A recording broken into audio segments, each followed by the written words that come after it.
Muy buenas tardes, bienvenidos a este programa especial, Periodismo sin Permiso, y el motivo de esta transmisión va a ser el 2 de octubre y para eso nos acompañan dos doctores que participaron en este movimiento que avergonzó al mundo por la cantidad de muertos y desaparecidos que hubo en la Plaza de las Tres Culturas el 2 de octubre de 1968, unos días antes de las Olimpiadas. Y para abordar estos temas, dos sobrevivientes de ese movimiento, el doctor Javier Gamboa, Servidor suyo, muchas gracias. el doctor Andrés Villalobos Aguilar, Gracias.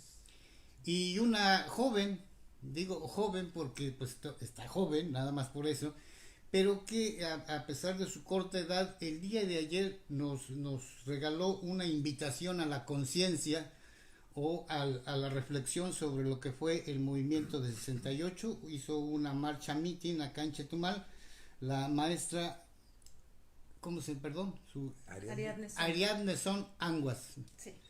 Doctor, empezamos, si enmarcamos en el contexto mundial el movimiento de 68, no como un hecho aislado, sino como parte de una inquietud mundial. Sí, muchas gracias, pero primero quiero agradecer, Mario, la posibilidad de estar aquí, con un honor con Andrés, con Ariadne. El movimiento del 68 fue mundial, efectivamente. Hay más o menos consenso en que empieza en París, un movimiento que empezó por tener más libertades en los dormitorios universitarios. Querían dormitorios mixtos y fue evolucionando cada vez con gritos de batalla social más y más y más importantes, hasta que culminó con uno que se llamó interdire d'interdire, prohibido prohibir. El movimiento en México no se nutrió, no es que se haya nutrido ni haya tomado el 100% de su impulso de este movimiento, sobre todo parisiense, pero sí fue un contexto muy importante que permitió retroalimentar con otros movimientos en el mundo. Por ejemplo, no solo el de París, sino en Estados Unidos de América, el movimiento del 68 empezó en la Universidad de California en Berkeley. El impacto que ha tenido desde entonces Berkeley de la Universidad de California en ese movimiento y en los 50 años posteriores ha sido impresionante. Pero sobre eso podríamos hablar un poco después. El movimiento del 68 en México, digamos que es catalizado por estos hechos al exterior, hechos que participan no para condicionar directamente el movimiento, pero ayudan a crear las condiciones propicias, en ese sentido catalizar. Y aquí conjuntó a muchos segmentos, sectores, que tenían en común una espontánea protesta a lo que se veía entonces. Era espontáneo, no es que fuera nada teórico, ni producto de lecturas, no fue lecturas de marxismo, había sectores que sí, pero en general este sector, digamos, más lúcido teóricamente, era uno de los que confluían ahí. A nivel partidista, incluso el Partido Comunista le hizo el feo, el Partido Comunista de México, igual que pasó en Francia, también el Partido Comunista era algo que rebasaba los límites de los movimientos hasta entonces. Quisiera dejar por lo pronto aquí para okay, usted me haga posteriormente sus preguntas. Doctor Andrés, el movimiento de 68 en el que tú participaste siendo estudiante de la Facultad de Medicina, básicamente se inicia con 5 o 6 puntos, ¿no?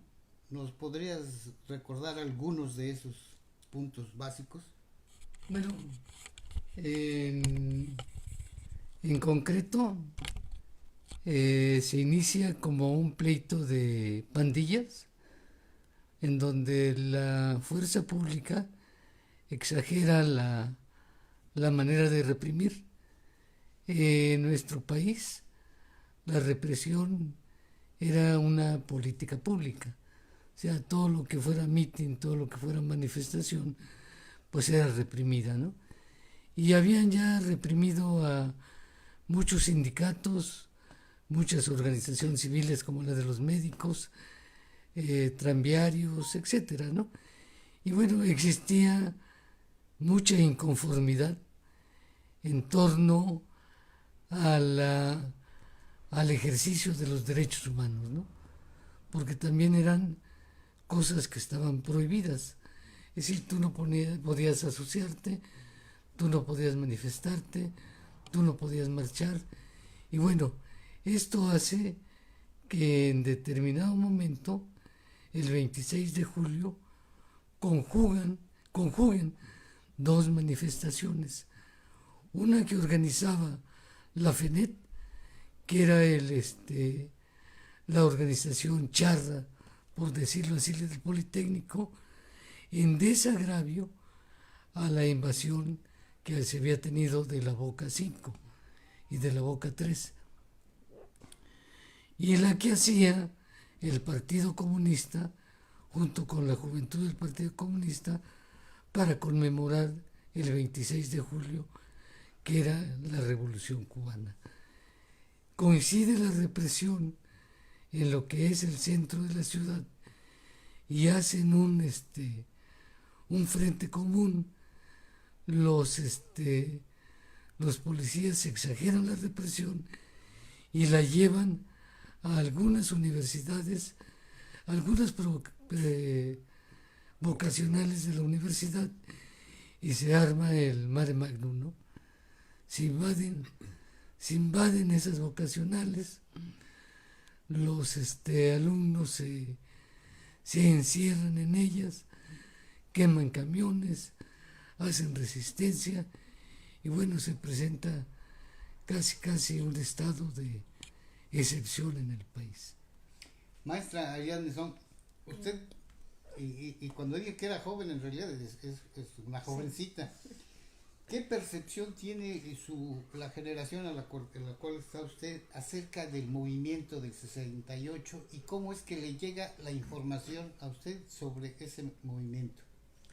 El movimiento del 68 es icónico para todas las generaciones. Hay un antes y hay un después del 68. Es el poder de los estudiantes manifestarse ante un gobierno represor y obviamente una política en donde hubo un genocidio. Hay que decirlo así. Gracias a este movimiento de jóvenes, de hombres y mujeres que eran estudiantes y que marcharon porque se había violado la autonomía universitaria, el romper patrimonio histórico de la humanidad, y que pues de alguna u otra manera habían acordado no hacer algún mitin, pero durante las Olimpiadas del 68, la manera atroz en que el gobierno realizó esta represión, y que aún no se saben cuántos muertos y que aún no se saben dónde están los desaparecidos, es un movimiento sí triste, pero que también debe enseñar a las nuevas generaciones que gracias al movimiento del 68 nosotros podremos marchar sin miedo a que alguien nos ataque o que el gobierno vaya o utilice las fuerzas públicas para reprimirnos, y que podemos estar en acuerdo o no en varios pensamientos, pero que tenemos esa libertad de expresión.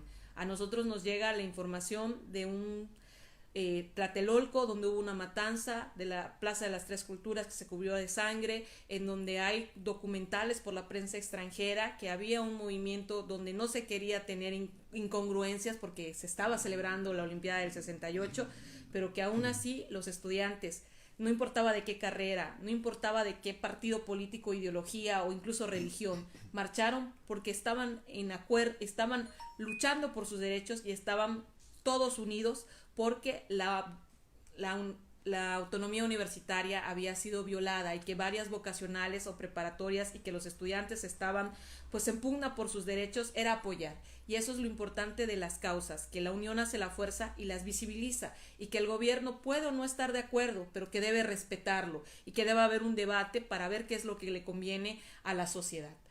¿Qué percepción tiene mi generación del movimiento del 68? Que fue un parteaguas, que gracias a esos hombres y mujeres que marcharon, que sacrificaron sus vidas, que muchas veces hubo familias que no tienen una tumba donde llorar porque los desaparecieron, que fueron torturados, masacrados, que los hombres del guante blanco no se olvidan, que estaban en un mitin expresando ideas y que perdieron la vida.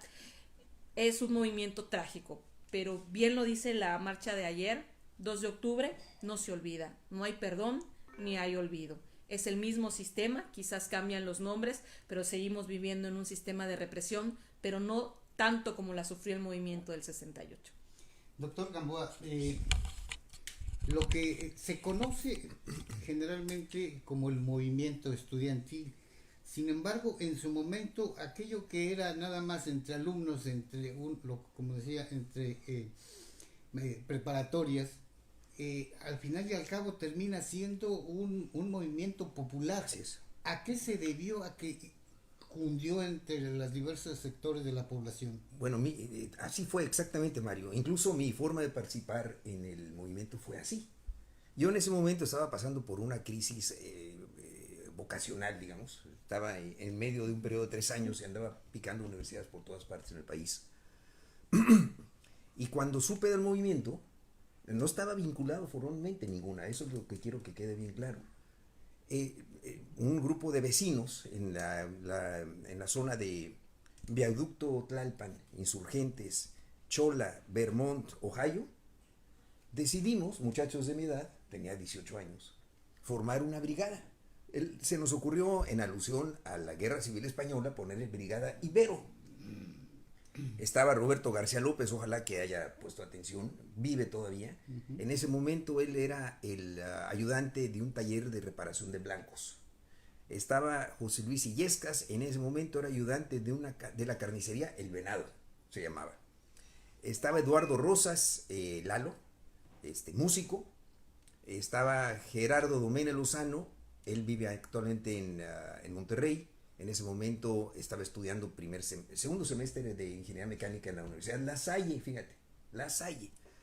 Estaba yo, que estaba desvinculado y en ese momento buscando mis sueños.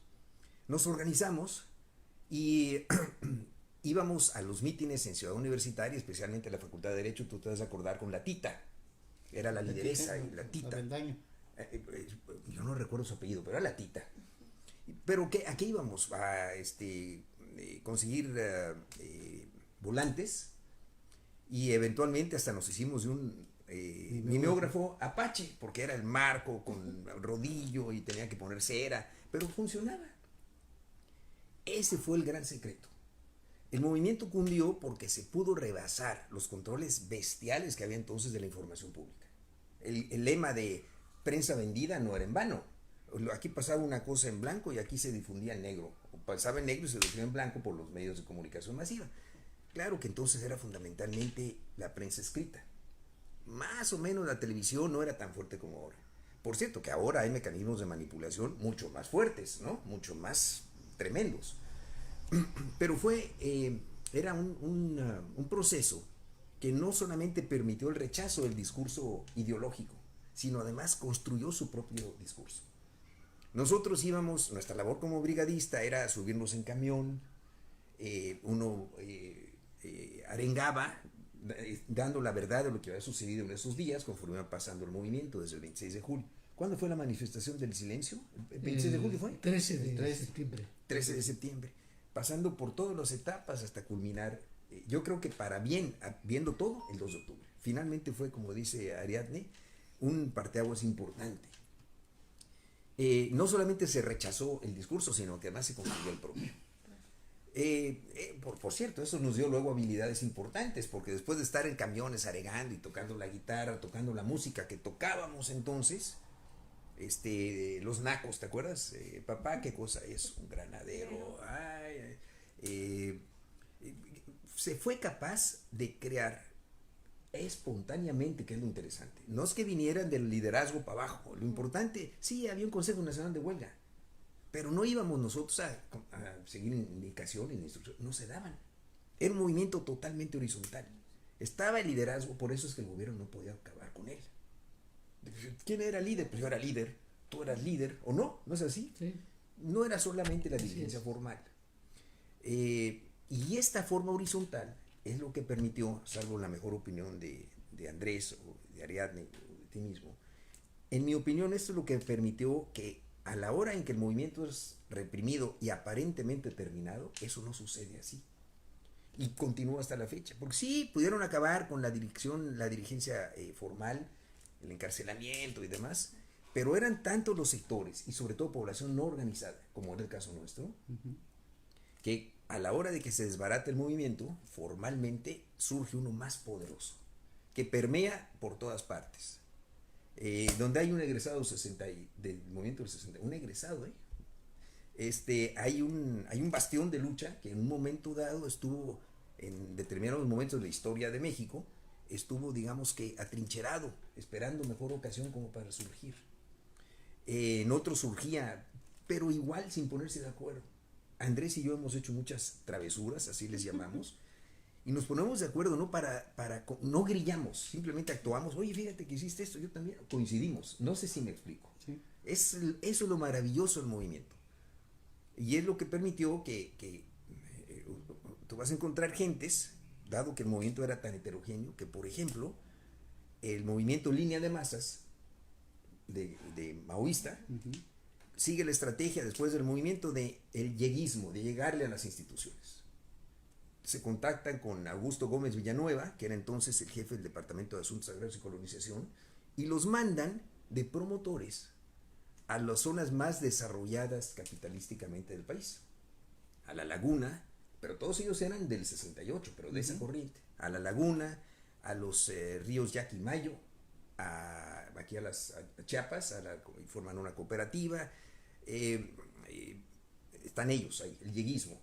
Claro, era Línea de Masas, pero era Carlos Salinas, con su papá Raúl Salinas de Gortari, fíjate. Fue un sector, así se metió. De hecho, cuando Carlos Salinas llega en 88 a la candidatura del PRI a la presidencia de la República, ellos lo consideran como un triunfo del 68. Pero no era así, era nada más de un segmento pequeño, de Línea de Masas, que fue desde adentro de las instituciones llegando.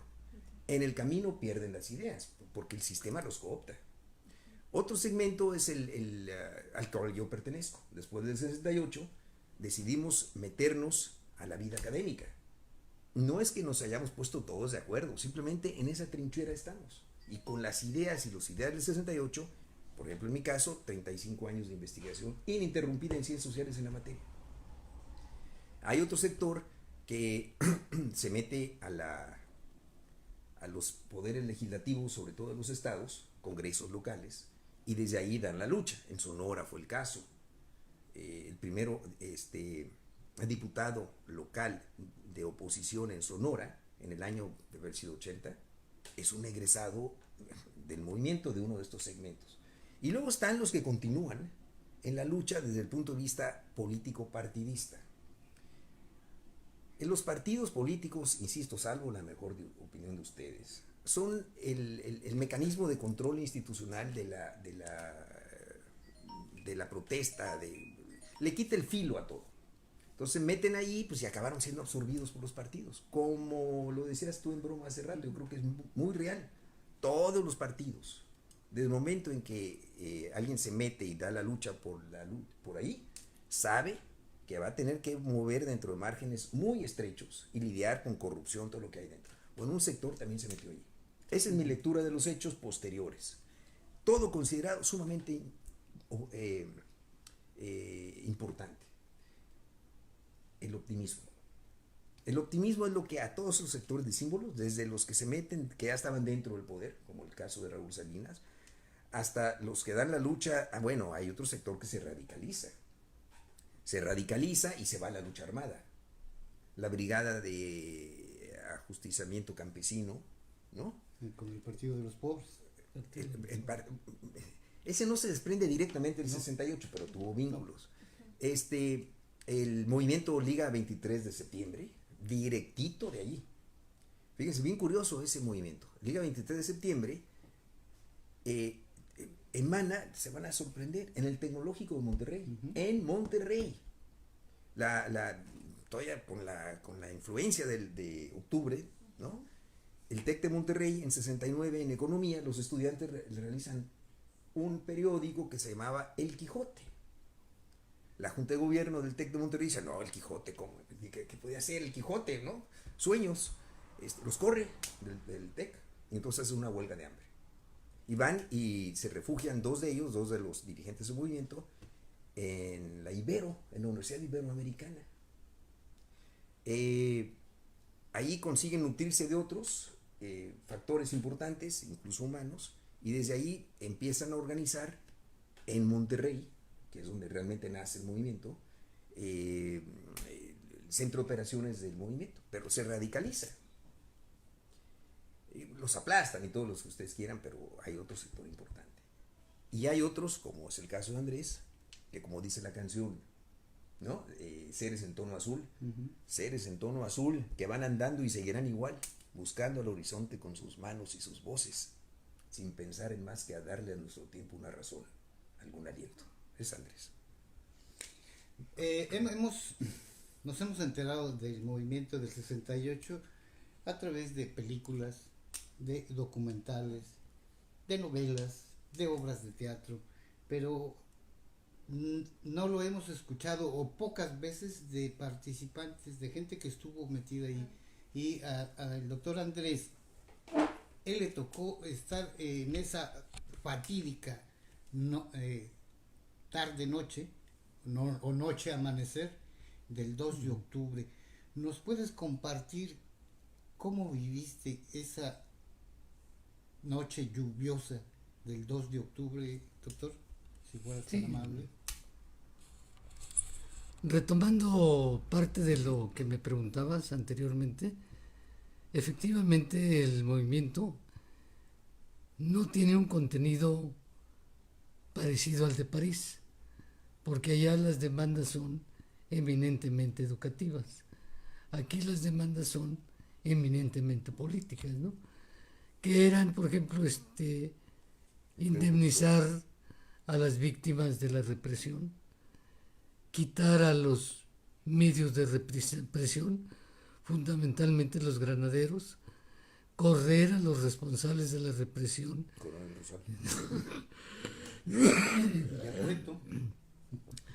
General Coronel Rezal, General Cueto y al de los granaderos, ¿no? Y la otra, derogar el artículo 145 y 145 bis, que era sobre el delito de disolución social. Con relación a lo que me dices,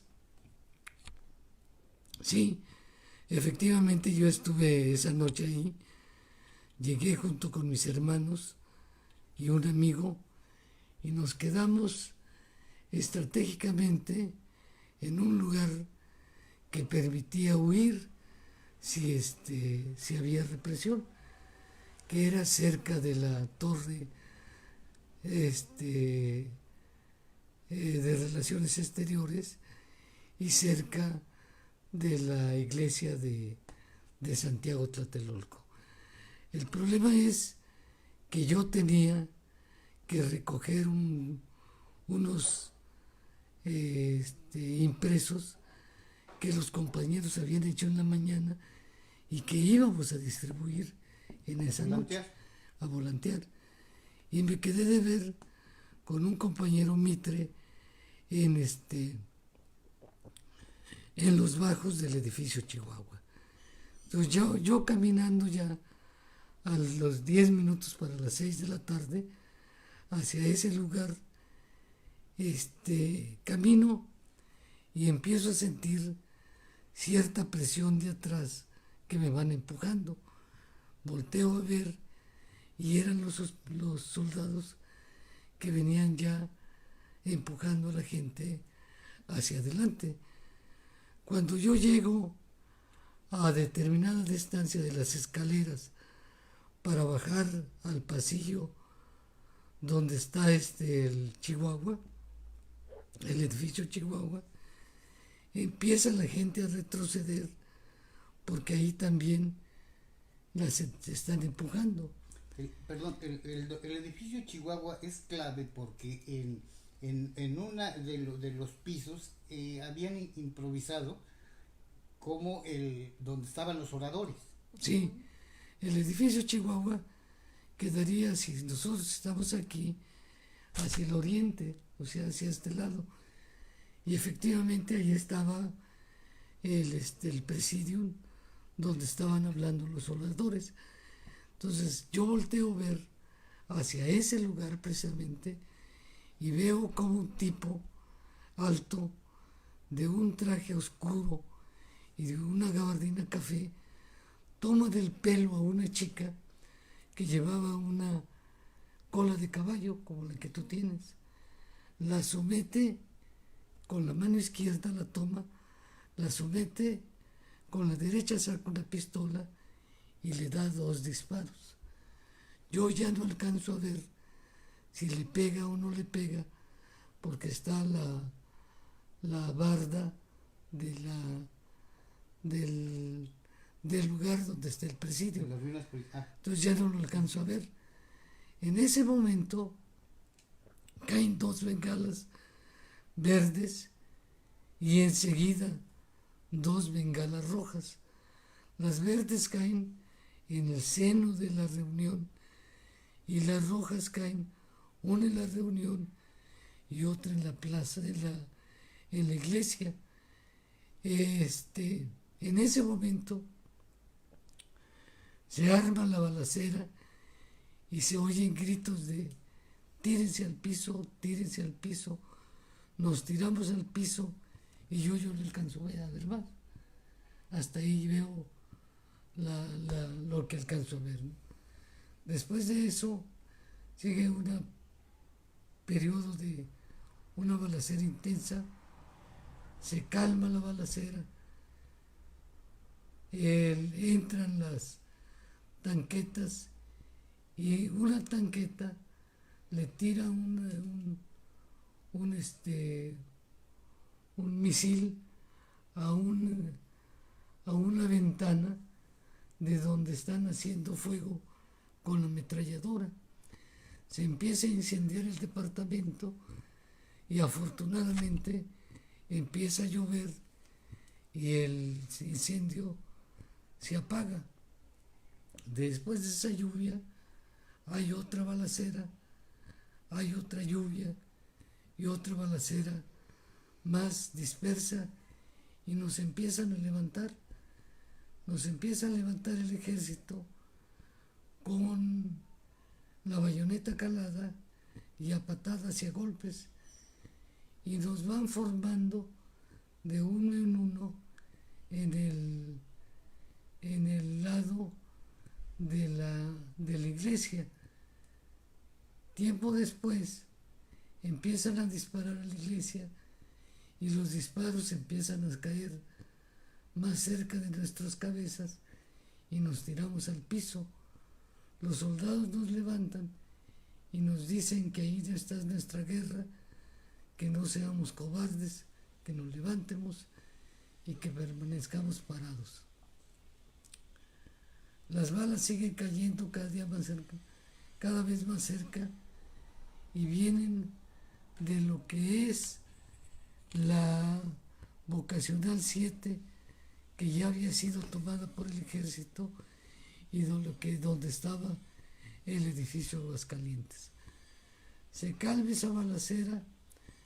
Tiempo después nos quitan los cinturones, nos quitan las agujetas y nos meten a lo que era donde estaban los curas, ¿cómo se llama? ¿Un convento? Al convento. Y ya cuando nosotros llegamos, pues prácticamente el convento ya estaba lleno. Había muchas mujeres, hombres, niños. Empezamos a caminar y bueno, empiezo a caminar y encuentro a mi prima que está ahí toda chocada y le digo: Beta, ¿cómo estás? Me dice: manito, ¿cómo estás? Le digo: estoy bien. Dice: me siento mal. Le dije: mira, tú vas a salir.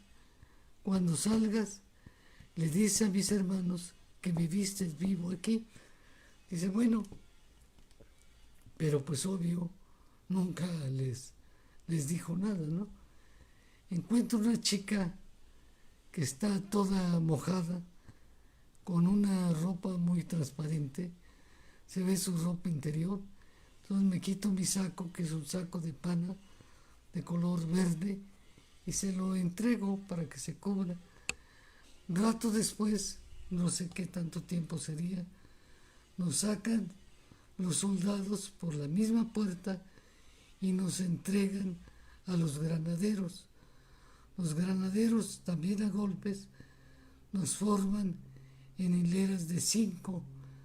Ya al estar formados, pasa X tiempo, nos suben a camiones militares y de granaderos y nos llevan con rumbo desconocido.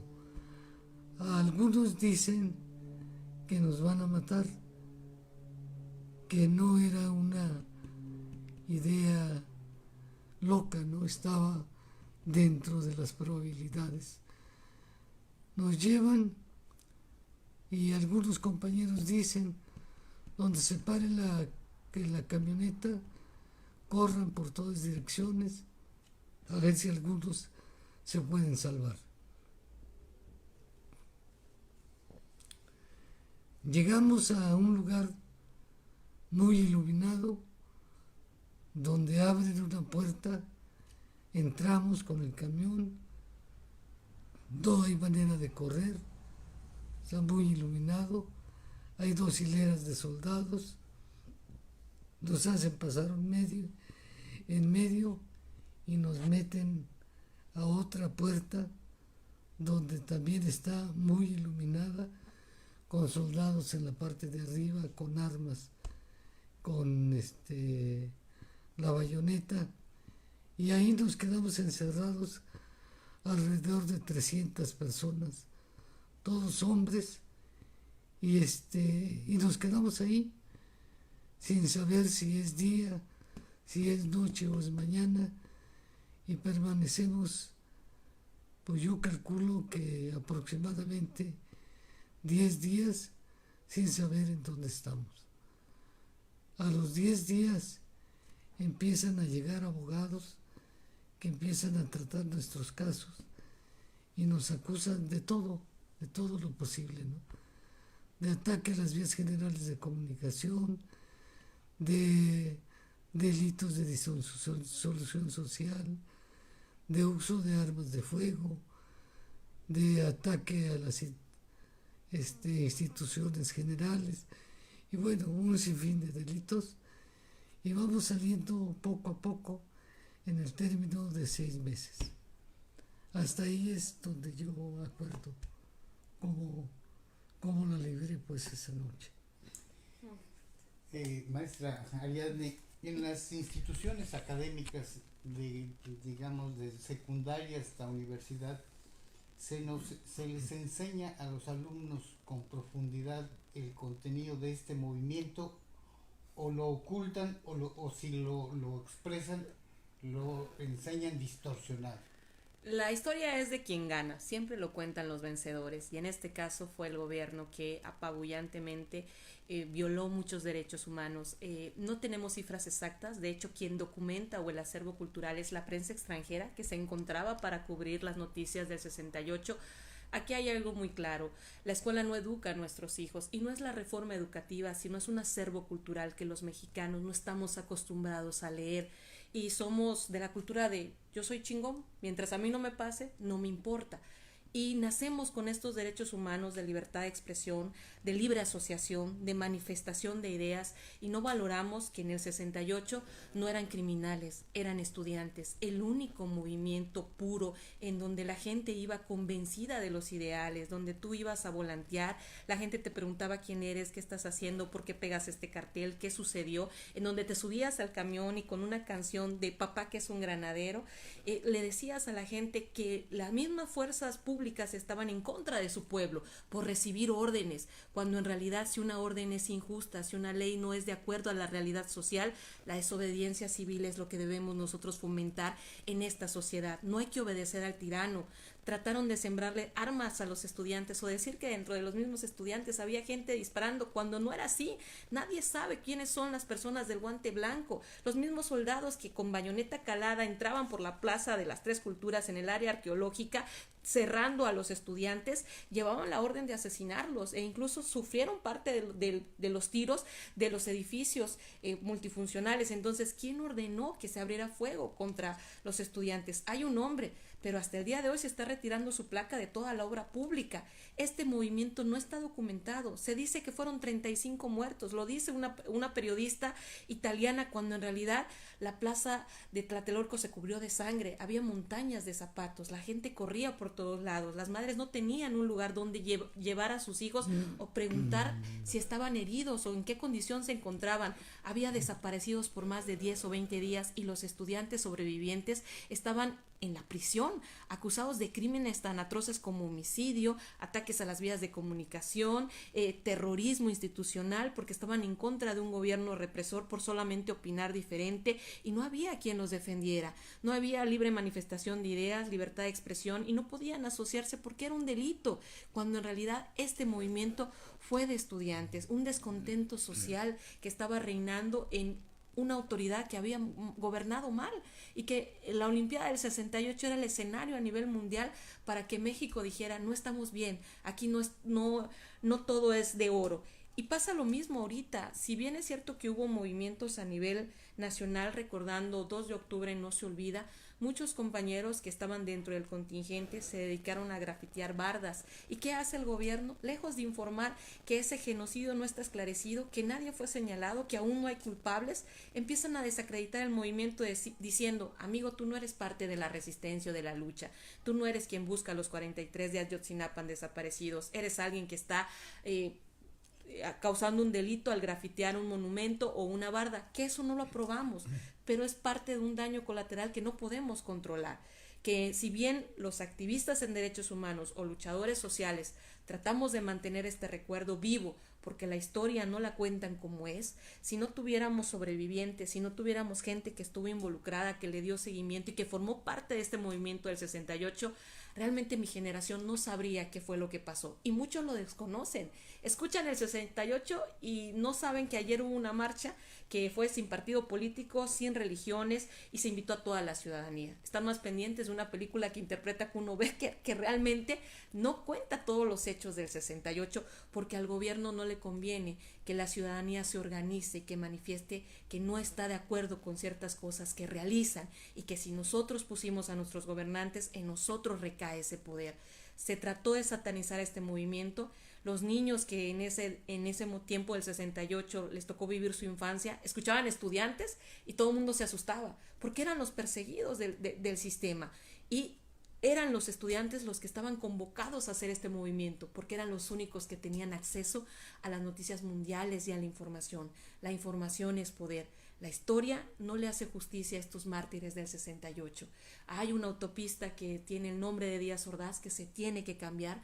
Mártires del 68, ya se removió la placa de las estaciones del metro, porque es una vergüenza que a una persona que tuvo en sus manos el poder de detener esta represión o este genocidio no lo haya hecho. Incluso en su discurso dijo que fueron criticados en exceso por ser permisibles, cuando la libertad de ideas es lo que enriquece a un país. Los estudiantes tenían la promesa del gobierno de que no iba a haber más represión. Fueron a manifestarse de forma pacífica, sin agredir a nadie. Llevaban cartelones, llevaban su voz, sus ilusiones, no llevaban armas. Y aquí el ejército mexicano y las fuerzas públicas traicionaron a su pueblo.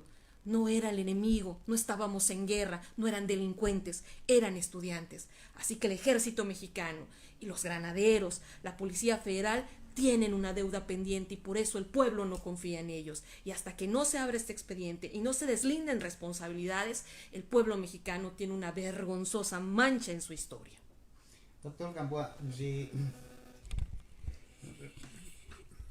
vengámonos al presente de las libertades que hoy gozamos como ciudadanos, de la participación que hoy tienen los partidos políticos.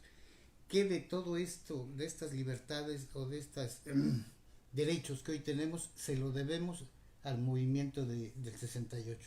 Yo diría, Mario, que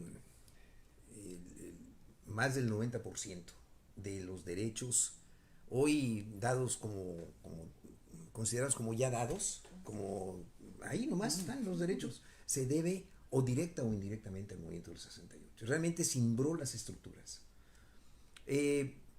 Pero si me permite, además, hablando de derechos, yo quisiera referirme a lo que dice Ariadne.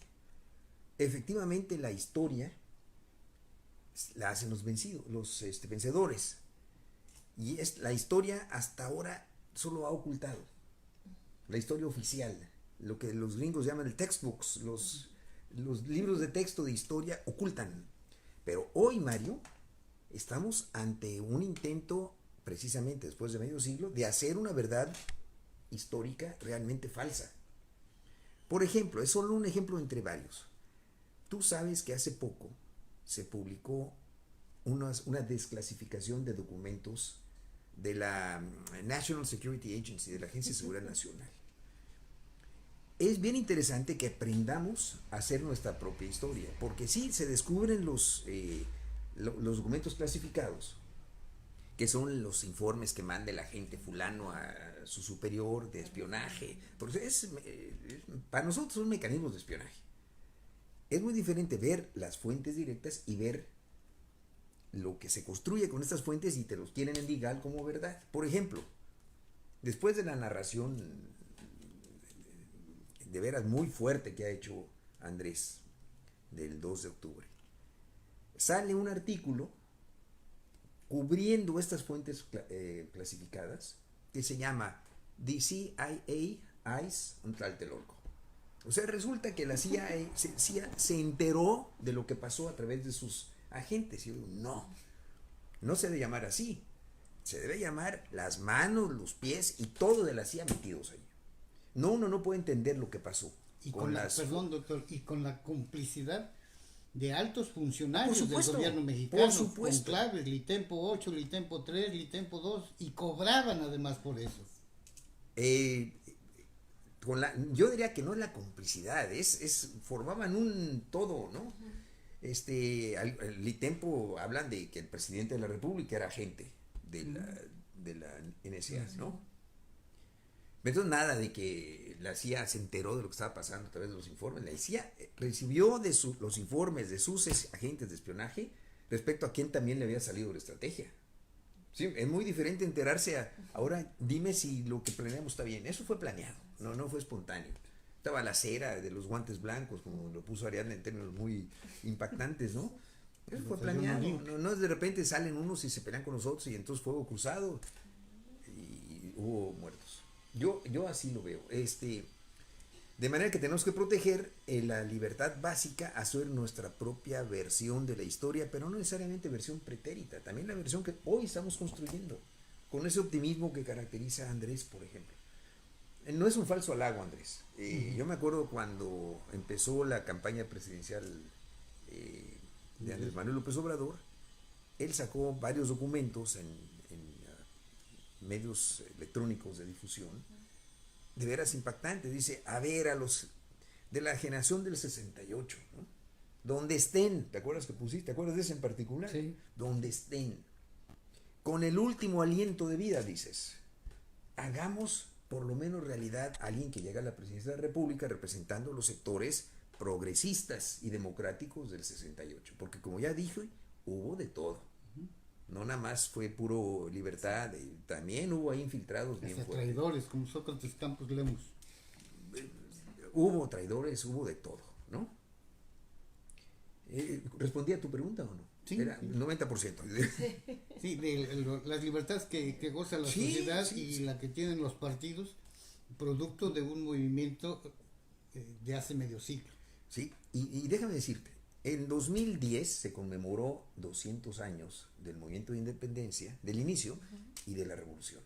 Yo me di, junto con Andrés y otro grupo de académicos, nos dimos a la tarea de hacer una investigación de 1810 a 2010, 200 años, de movimientos que ha habido para quitar el poder omnipotente de los señores del dinero en el gobierno nacional, en el gobierno federal. Y resulta, Mario, que no ha habido un solo día en estos 200 años, un solo día en que en alguna parte de nuestro fastuoso y precioso territorio ha habido un movimiento luchando por eso. Un solo día no ha pasado.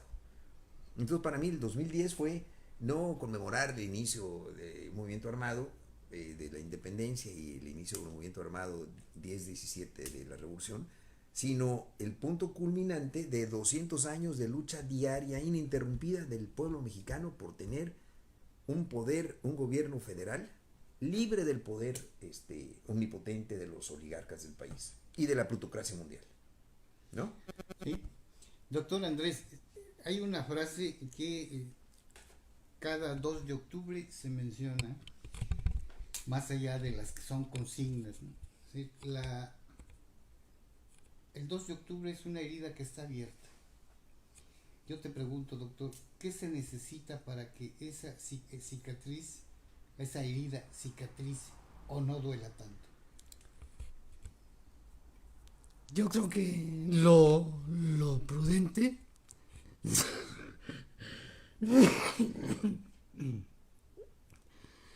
sería hacer una búsqueda de muertos y búsqueda de desaparecidos. Y esta pregunta me la hizo un chavo en la UCRO. Yo le decía que era imposible lograr eso, por varias razones. Mirá. Por ejemplo, donde nosotros estuvimos encerrados, éramos 300 aproximadamente, aislados, incomunicados. Empezamos a platicar de cuántos muertos habías visto tú en la zona donde te tocó, pues, deambular, digamos. Yo en lo personal vi 10. 8 hombres, un niño y un soldado. No, 8 hombres, una mujer y un soldado. Otro que estuvo por Tepito vio 2. Otro que estuvo en Insurgentes ve 3. Hacíamos un total de 470 y tantos muertos, ¿no? ¿Será posible localizarlos? Yo diría que no. ¿Por qué? Porque tenemos un ejército especialista en desaparecer gente. Y la manera más de desaparecerla en aquel momento fue o quemándola o lanzándola al mar. Mis hermanos, cuando me buscaron, porque yo no llegué en la noche, se movieron en hospitales de sangre y dicen ellos que cada vez que iban a la Cruz Verde, por ejemplo, les enseñaban 10 cadáveres. Pero esos 10 cadáveres eran diferentes a los 10 que les habían enseñado los días anteriores. O sea, cada día eran cadáveres diferentes. Dice que llegaron como a las 3 de la mañana a la Plaza de las Tres Culturas y vieron cómo había personal del ejército con sudaderas blancas que tomaban los cadáveres de los pies, de los brazos y los aventaban a camiones del ejército y de la basura. Entonces, pues son cientos de cadáveres que hubo ahí muertos.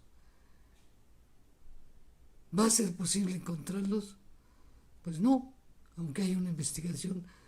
A lo mejor se encuentran datos de que alguno estuvo en alguna escuela, ¿no? Y la otra situación, por ejemplo, yo vengo de un lugar de la montaña, de Guerrero, donde para llegar a México tenían que hacerse 24 horas. ¿Tú crees que alguien que haya muerto originario de ese lado, la familia iba a venir a buscarlo? ¿O alguien les iba a avisar, oye, tu familiar está acá? Pues no, no es posible, ¿no? Yo creo que es muy, muy difícil, primero, corroborar la cantidad de muertos y segundo, determinar dónde quedaron. Maestra Ariadne, esta generación, ¿de qué manera puede aprovechar o poner en práctica la lucha que dio el pueblo en 1968. Toda lucha, todo privilegio se debe de honrar poniéndolo en práctica. Mi generación, incluso mis hijos, los que vienen, ya nacen con esta libertad de manifestarse. Lo dicen con orgullo, somos estudiantes, cuando antes eran vistos como delincuentes, cuando antes pasaron días en las cárceles, los torturaron, los mataron, y tú puedes ya salir a la calle y expresar lo que tú quieras. Es una libertad que ya está dada, como el simple hecho de respirar, pero muchas veces no la apreciamos. Si esta generación y la que viene quiere contribuir a honrar y a respetar el movimiento estudiantil del 68, lo que tiene que hacer es poner en práctica esos derechos y ejercerlo. Si algo no está bien, decirlo. Dejar de tomar estos cargos estudiantiles como presidentes de la sociedad de alumnos como un escaparate para un cargo en algún partido político, porque realmente los estudiantes ahorita tenemos esta misma situación. No hay becas que se den más que a los conocidos, no hay apoyo, hay deserción escolar, no hay transporte. Queremos un comedor estudiantil y queremos muchas cosas para que los estudiantes sigan capacitándose y recibiendo sus títulos y ser profesionistas que contribuyan a esta sociedad. Me da mucha pena darme cuenta que los cargos como líderes estudiantiles no son como en el 68. Compañeros que cooperaban, que ponían de su bolsa, que llamaban, que sus casas eran tertulias, que ahí se reunían, que estaban convencidos por el bien común y que no preguntaban ¿y yo qué gano? Ahorita me da pena darme cuenta que cuando vas a una escuela o una institución y pides hablar con el representante de grupo, con el presidente de la sociedad de alumnos o con el representante estudiantil, pues son simplemente jóvenes que aspiran a ocupar un cargo en gobierno, porque aquí se vive de la burocracia, o a ser un líder de su partido político, cualquiera que esté fuera, porque no estamos exentos y no estoy en contra de ningún partido político, pero no ven más allá. ¿Y qué haces por tu institución? ¿Y cómo están tus compañeros? ¿Y cuánto es la matrícula? ¿Y cuántos se pudieron inscribir? ¿Y hay un cobro excesivo? ¿No hay flexibilidad de pago por la colegiatura? Nadie le entra a estas luchas. ¿Cómo podemos honrar esta generación y la que viene al movimiento del 68? No olvidando que ellos dieron su vida, no olvidando que tú ahora puedes gozar de expresarte, de manifestarte, de reunirte con compañeros, pero para apoyar causas buenas, para luchar por algo que todavía no hemos conquistado. Sales como profesionista, tienes una cédula, tienes un título, pero no tienes un trabajo, o estás subempleado, o ganas menos de lo que deberías de ganar. La lucha del 68 aún no termina, seguimos siendo reprimidos por el sistema, y sigue también la prensa vendiendo al mejor postor lo que requiere que se dé a conocer de cierto funcionario. Y cuando tú quieres que se difunda una injusticia o que la ciudadanía se entere de tal acto atroz que el gobierno realizó, pues simplemente dicen los periodistas, aquí no hay lugar para ti. Entonces, despertemos, abramos los ojos, y realmente el movimiento del 68 no es para conmemorarlo, es para honrarlo. Independientemente de la trinchera donde a ti te toque estar, haz algo, porque esta sociedad esté mejor de cómo la encontraste. Deja este mundo en mejores condiciones de cómo estás, y que ese espíritu del movimiento del 68 nos impulse a lograr cosas positivas por la ciudadanía. Pueden estar o no de acuerdo con tus ideas, pero manifiéstate, organízate, defiéndelo, y si al final en un debate perdiste, vuelve a intentarlo, y si no, aceptar lo que la ciudadanía dice. Es importante recordar que el 68 está vivo, que gracias a los que vivieron esto y que pagaron con lágrimas y sangre, podemos nosotros expresarnos. Pero no dejemos en el olvido este sacrificio. Y aplica para todas las causas. Que los estudiantes se den cuenta que ellos tienen el poder, que es el único meeting o el único conglomerado de personas que está consciente de lo que hace, que conoce, que tiene la información y el poder y que puede cambiar realidades. No estoy hablando de personas que van a un meeting político por una torta o un refresco a determinado partido porque todos lo utilizan, sino de personas convencidas que están estudiando y que quieren ser médicos, abogados, doctores, ingenieros, arquitectos, modistas, diseñadores gráficos, pero hay que aportar a la ciudadanía y a nuestra comunidad para lograr generar un cambio positivo e influir en la vida de las personas. Pues a los invitados creo que y a los que tienen la amabilidad de estarnos escuchando, seguramente se pueden dar cuenta de que podemos pasarnos horas, días, semanas, meses y quizá años hablando de lo que significó el movimiento del 68. Doctor Gamboa, el México que estamos viviendo hoy en día supera las expectativas que tú tenías cuando participaste en el movimiento del 68 o todavía le hacen falta o ya las rebasaron? Yo creo que las expectativas que yo tenía cuando estaba en el movimiento del 68 eran muy difusas respecto al futuro, ¿no? Había que actuar porque estaba mal lo que la realidad antidemocrática, represiva que describió magistralmente Andrés. Y había que hacer algo, pero no se tenía claro qué. Yo por eso es que me metí a estudiar sociología, por cierto. En las universidades pasó algo explicable. Yo no diría que lamentable, pero porque sí lo es, pero es explicable por lo que pasó. El Estado es muy poderoso. Entonces, lo que usted decía respecto a los estudiantes pasa respecto a los profesores, ¿no? Sí. De la educación superior pública, ya ni siquiera digan la privada, la pública, estatal, y con algunas excepciones nacional. En el caso de la UNAM, varios dirigentes del 68, después de que el movimiento reprimido, vuelven a su función docente. Es el caso de Elías de Gortari en la Facultad de Filosofía, en fin, un conjunto de profesores muy importantes. Mientras continúan en el claustro universitario ellos, el movimiento sigue vigente en la presencia de estudiantes y profesores. Pero como me decía un estudiante, no voy a decir su nombre, un colega austriaco que estaba en la universidad, decía que él estaba muy contento porque las cosas iban a cambiar en Austria y en Europa en general. Cuando la generación del 68 toda pasara a situación de retiro. ¿Me explico? O sea, los líderes, tenías a Marcuse, todos estos pensadores importantísimos, ¿no? Que tan pronto dejaron de estar ahí y la universidad pública y privada empezó a dar giros hacia atrás. En el caso de México sucedió igual. Sin tener que esperar a que pasaran al retiro, pasó antes. Gente que ahorita en esto que estamos discutiendo, ¿dónde está la voz de los sociólogos universitarios? Están formados para actuar, para investigar y para dar a conocer los resultados sobre lo que pasa y pasó con respecto al 68. Mutismo absoluto, no hay nada. ¿Dónde está en la presencia de lo que está pasando en México en este momento? Con optimismo ya vimos que llegó Andrés Manuel López Obrador. Sí, nada más que ahora el asunto es gobernar. No es, el problema no es cómo accesar al poder formal. Tan pronto llegó, lo empiezan a sitiar los señores del dinero. Está sitiado ahorita. La única manera de romper ese sitio es con grandes movilizaciones y acudiendo a su propia base social de apoyo. 30 millones de personas votaron por él. Bueno, el gran reto que él tiene es organizar esos 30 millones para que no se acaben de volatilizar, porque es muy volátil. La gente no es que esté de acuerdo, simplemente coincidieron en votar y ya, se va cada quien para su casa. Tiene que urgentemente tener esa base social de apoyo. Esa base no se la da Morena. No se la da, porque es un partido y los partidos están muy acotados. Tiene que crearla. Yo veo pocos indicadores de que esté teniendo suficiente margen de maniobra, porque desde la derecha está teniendo bestiales presiones. Ahora lo acusan de ser muy abusado y hacer dinero con Bitcoin.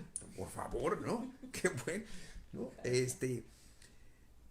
En ese sentido, yo diría que las expectativas que poco a poco después fui construyendo se quedan un poco cortas. Pero por otro lado, está pasando hoy algo que me llena de optimismo.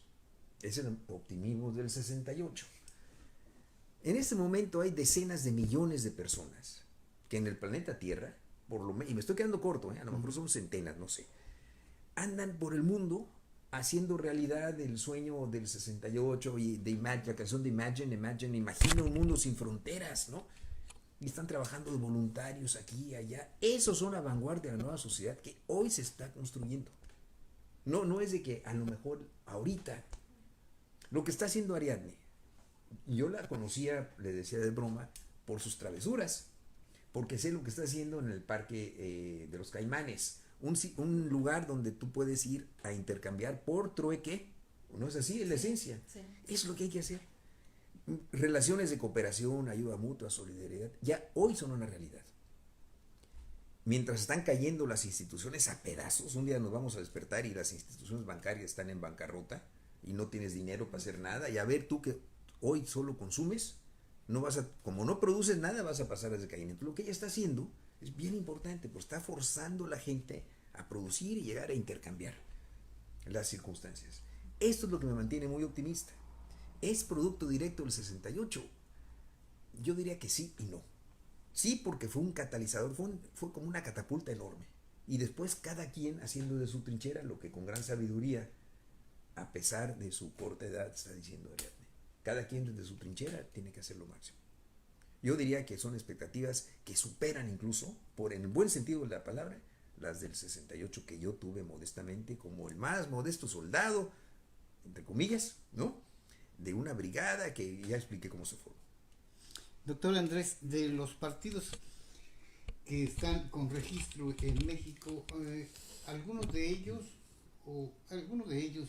incorpora las lecciones o la lucha que nos dejó el movimiento del 68 en su quehacer cotidiano, en sus documentos básicos. Yo creo que como partidos no. Quizá Morena retoma algunos aspectos de esa lucha, ¿no? Como sería pues el luchar por el bien común, luchar por la libertad, por la democracia, o sea, conceptos generales, ¿no? Pero lineamientos políticos de partido, yo creo que tendrán que darse en el transcurso del desarrollo del mismo proceso. ¿Sí? Sí. Maestra Ariadne, lo mismo sobre la partidocracia en México. Decía el doctor Gamboa que uno de los éxitos que tuvo el movimiento es que el poder emanaba de la base. Pudieran quitar los dirigentes, la base tenía el poder. Hoy los partidos son cupulitas parasitarias que se los pueden quitar y como que la base de la militancia no sabe qué hacer. ¿Cómo lo ve usted? Toda militancia de cualquier partido debe informarse de los principios, de los documentos básicos del partido, de sus reglamentos, de quiénes lo fundaron, cuál es la ideología, porque muchos ahorita se están asombrando que Morena ya en el Congreso de la Unión está a favor de la despenalización del aborto y dicen, ¿cómo? No es posible, es un partido progresista que tiende a darle más derechos humanos a hombres y mujeres. Esto es un ejemplo, igual puedo citar otros ejemplos en otros partidos donde recientemente se dio cuenta una persona que pertenecía al PAN que en una sesión en el Congreso de la Unión estaba en su teléfono contratando un servicio de escort o de acompañante y pertenece a un partido que tiene los principios de defienden la vida o de doble moral, conocido como el Partido de Acción Nacional. Y tengo bastantes, ¿no? De todos los partidos. ¿Qué es lo importante? Que la militancia se fortalezca, que efectivamente conozca los mecanismos para que si alguno de sus candidatos o personas que llegaron a un cargo de elección popular no está cumpliendo con lo establecido en sus principios o reglas básicas de funcionalidad de su partido, puedan demandarlo o incluso puedan fincarle responsabilidad por no cumplir con los compromisos adquiridos. ¿Esto qué quiere decir? Que el pueblo viene del pueblo, pero el pueblo también tiene que documentarse, no es hacer un plebiscito, sino también documentarse sobre cuáles son los delitos que cometen como funcionarios públicos y no solamente estar en el Facebook creyendo que vamos a cambiar el mundo cuando no leemos ni un libro y no nos damos cuenta que como servidor público comete un delito y que hay que denunciarlo a la Contraloría o a la Secretaría de la Función Pública. Yo soy una persona que está convencida que los partidos políticos tienen un tiempo y van a estar caducos porque el poder radica en los ciudadanos. Le apuesto mucho a las candidaturas independientes, como obviamente una experiencia personal que ya tuvimos, es muy difícil. Hay un sistema que blinda a los partidos, que tienen una base, una militancia, que tienen redes, que tienen presupuesto, y tú como candidato independiente te vas solo, con el grupo de personas que te ayuden. Pero creo que es una buena opción para competir, para ampliar la democracia, para que cualquier persona que enarbole causas buenas y que quiera participar en la toma de decisiones como ciudadano, obtenga esa candidatura independiente. Yo creo que los partidos tienen fecha de los partidos políticos tienen fecha de caducidad y que muchos de los ciudadanos que sí quieren un cambio y que no están contentos con la realidad social y económica del país se van a dar cuenta que ellos tienen el poder de organizarse, de manifestarse, y quizás la figura de la candidatura independiente para ellos ya no sea una burla o alguien que no tuvo lugar en su partido se va y lo ocupa, sino realmente empiecen a analizar la trayectoria de la persona que enarbola esa candidatura. Pero mi consejo para la base, la militancia de todos los partidos políticos, es que no se dejen pisotear. Si algo está mal hay que decirlo. Si somos incómodos o incorrectamente políticos en tu partido, lo tienes que decir. En ustedes radica la fuerza y no se vale que las líderes de colonia o las distritales las tomen en cuenta para cuando hay elección, pero cuando se trata de repartir los cargos para poder competir en una candidatura, pues tú no vas porque no reúnes el perfil. Bien, durante esta transmisión hemos estado en un ir y venir de 1968 al 2018. Hemos estado saltando en medio siglo. Por lo tanto, como que es difícil llegar a concluir con una frase o con una intervención, pero con todos los riesgos que esto implica, doctor Gamboa, ¿cómo terminaríamos esta emisión de este programa desde tu voz? Si me pidieras una frase, yo propondría normar y hacer el presente por el futuro deseable. El futuro no es catastrófico, el futuro es muy próspero, optimista. Nos están vendiendo la idea de que no queda más que la tenebra y el mundo se va a acabar es un futuro, el deseable es posible siempre y cuando normemos nuestra acción a partir de ese futuro deseable hoy. Yo eso diría, Mario. Doctor Andrés, tú que eres uno de los sobrevivientes, ¿qué le dirías a nuestras juventudes? Pues aquí Ariana lo mencionó con mucha claridad, ¿no? Yo creo que los chavos, los jóvenes, deben estar informados de lo que ha pasado, sobre todo del 1968, porque es un punto de quiebre para el país y para el mundo realmente, ¿no? Y tener presente que los movimientos se dan para buscar siempre un bienestar mejor, ¿no? Y que este 2 de octubre no se olvide, ¿no? Sino que sea un 2 de octubre militante, o sea, participante, pues, en procesos de desarrollo del país. Ariane, ¿sigue teniendo validez aquello de que para explicarnos el presente debemos conocer el pasado? Por supuesto, un pueblo que no conoce su historia está condenado a repetirlo y no vamos a superar los errores, ni vamos a aprender, ni vamos a tratar con nuevos caminos. Mi madre siempre me dice, ¿quieres obtener resultados diferentes? Haz cosas diferentes. Muchos quizás no estén de acuerdo con las luchas ideológicas que su servidor encabeza y quizás piensen de manera contraria. Yo creo que esa es la riqueza de un pueblo. Luchen, organícense, defiendan sus ideales, participen en la vida política, que las autoridades no se crean intocables, que no crean que solo lo que ellas opinan o creen está bien, sino que tienen que voltear y hacer caso a la sociedad. Esto aplica para todas las luchas sociales. Si yo encabezo una y estás en contra, no hay problema, se respeta la libertad de expresión. Pero si tú tienes otro punto, tienes otra lucha social y estás viendo que algo está mal, no te conviertas en cómplice callando. Organízate, manifiesta tus ideas, ten el valor de salir a las calles y denunciar estos actos y no ser un solapador de que la autoridad cometa actos de impunidad o de corrupción. Y yo le apuesto mucho a la participación ciudadana, a que el ciudadano tenga este valor de señalar lo que está mal y también lo que está bien, pero que participe, que no vea el poder muy ajeno, sino que algo que hacemos todos, porque lo que hagas hoy va a repercutir mañana. Yo educo a mis hijos este régimen de hacer y seguir haciendo y no caerte y luchar y ayudar a quien menos tiene, porque la vida es un círculo y cuando menos te lo esperes estamos arriba y estamos abajo. Siempre les he dicho que luchen por sus sueños, que este gobierno donde viven en un marco de libertad y respeto a los derechos humanos puede estar bonito en letra, pero hay que aplicarlo y hay que conocerlo y hacer que las autoridades hagan su trabajo porque cobran bien. Y nosotros como pueblo tenemos que estar informados. La información es poder.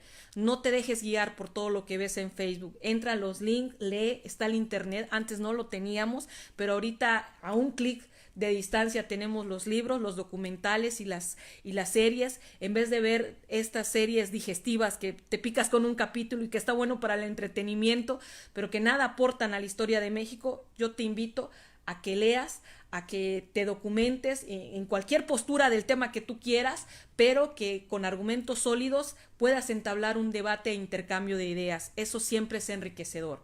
Un pueblo que no conoce su historia está condenado a repetirlo. Y pueden cambiar los nombres, pero sigue siendo el mismo gobierno represor quien nos gobierna. Bien, hemos llegado al final de esta emisión. Les pido disculpas si no nos ampliamos más. Yo creo que también nuestra concurrencia cibernáutica también se cansa. Entonces, no me queda más que agradecerle a nuestros invitados, que es un honor tenerlos aquí, al doctor Javier Gamboa, al doctor Andrés Villalobos, a la maestra Ariadne Song. Muchísimas gracias y pues lo que gusten agregar, ahora sí que como se dice comúnmente, lo que guste agregar. Yo creo que ya está dicho todo por lo pronto. ¿Tú? No. Muchísimas gracias por vernos. Gracias, nada más. Así es, muchas gracias. Bueno, muchísimas gracias. Nos vemos en la próxima emisión de Periodismo Sin Permiso, que transmitimos desde Chetumal, capital del estado de Quintana Roo, México. Hasta la próxima.